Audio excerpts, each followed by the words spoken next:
Hi, this is Darshan Bhatt from Glovista Investments. In our EM investment theme series, this week we focus on our outlook on Indian equities. Indian equities, which represent 8.25% of the MSCI Emerging Markets Index, has underperformed the broader EM index by 3.37% in the year-to-date period as of September 30th.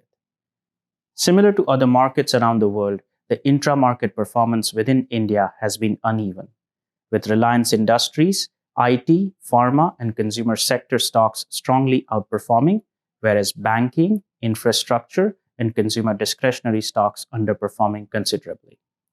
From an index perspective, it does help that Reliance Industries and Infosys account for more than 25% of the index, two stocks that have done extremely well on account of company-specific dynamics.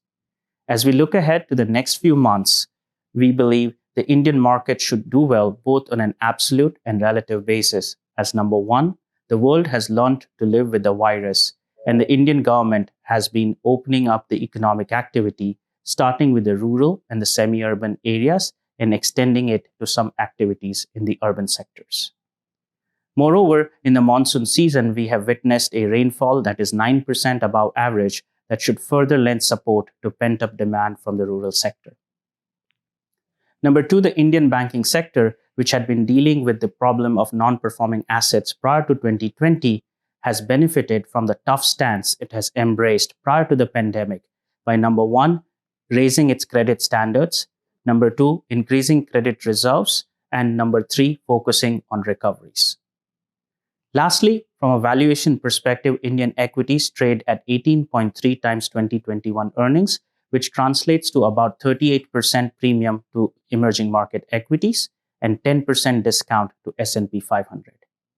We believe in this pandemic and the resultant lower interest rate environment that we are seeing globally that further supports premium valuations for growth markets such as India.